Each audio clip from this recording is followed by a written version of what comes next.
perempuan itu adalah aurat. Nabi menyatakan. Jadi aurat itu bukan cuma dia tutup pakai jilbab terus nutup aurat begitu aja, yang cadaran-cadaran, bukan. Perempuan itu tempatnya di rumah, gitu ya. Kecuali hanya hajat, uzur atau darurat. Contoh dia nuntut ilmu, ya wajib hukumnya. Dia misalnya kerja karena dia nggak ada yang biayai dia kerja, oke. Jadi ada sebab-sebab yang dia diperbolehkan. Kalau istri izin sama suami misalnya, hal yang perlu izin sama suami wajib. Jadi perempuan itu aurat, perempuannya itu sudah aurat gitu ya. Bukan cuma tubuhnya yang tertentu aurat, bukan. Perempuan itu sendiri aurat. Makanya Nabi nyatakan perempuan itu afdolnya sholat di rumah, bukan di masjid. Kalau di rumah itu ada satu kamar, lebih afdal di kamar itu daripada di ruang tamu. Nabi yang bilang ini. Kalau di kamar itu ada ruang kecil lagi, di dalam ruangan itu lagi, lebih afdal daripada di kamar atau di ruang tamu.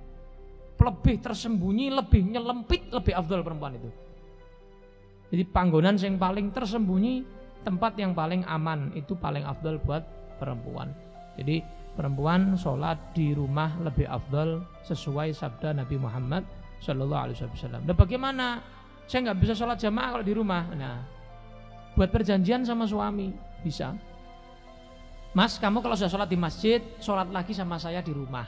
Nah, itu namanya i'adah. Jadi diperbolehkan dalam kitab fikih, diperbolehkan i'adatus shalah, mengulangi sholat sekali. Tidak boleh bola baleni ping 100, enggak. Sekali. Jadi mengulangi sholat yang pertama, duhur misalnya, sholat lagi yang kedua, ada syarat-syaratnya disebutkan dalam kitab fikih. Intinya harus sekali. Jadi sholat di masjid suaminya, kemudian di rumah sholat lagi dengan istrinya. Itu namanya sholat apa? I'adah. Jadi i'adah, ada syarat-syaratnya. Tidak bisa saya sebutkan satu persatu karena waktu. Jadi pembahasan khusus dalam kitab fikih itu ada. Buka Bushrul Karim, buka Al-Baijuri dan lain-lain disebutkan semuanya. Masalah ajuz. Jadi orang tua pun itu kalau mazhab Syafi'i perempuan pokoknya wabot, pokoknya mazhab Syafi'i wabot. Orang mau keluar rumah perempuan itu berat. Kata Imam Syafi'i, ma min saqithah illa walaha laqithah. Ya. Sing tua itu kadang-kadang ono sing seneng. Kadang-kadang orang kan ada pemburu janda kan begitu ada kan. Ya, ada. Kata Imam Syafi'i pun jadi ya tetep sing tua ya tetep ati ini mungkin nek mambune kampak. Ono wong syahwat kan mambu kampak kan ya juga bisa jadi kan ono spesial. Ya.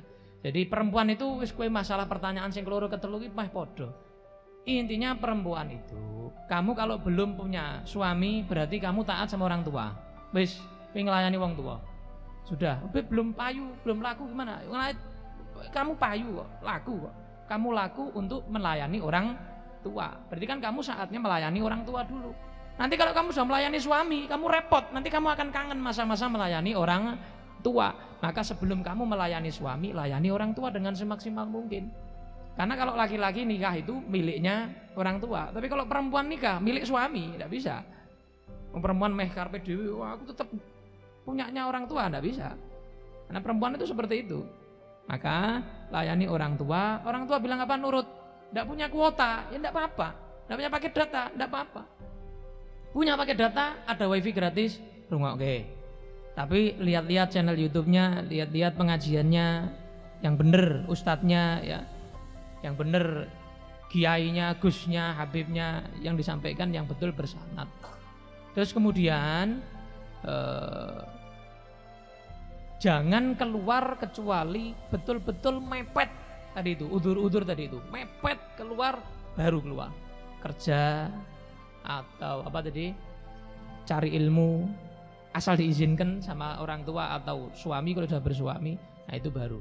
Jadi kalau nggak ada itu jangan keluar. Walaupun sholat berjamaah di masjid aja Rasul bilang di mana? Di rumah. Jadi neng omah. Jadi corona ndak corona, wanita di rumah saja. Ya. Saya kira itu, wallahu a'lam bishawab.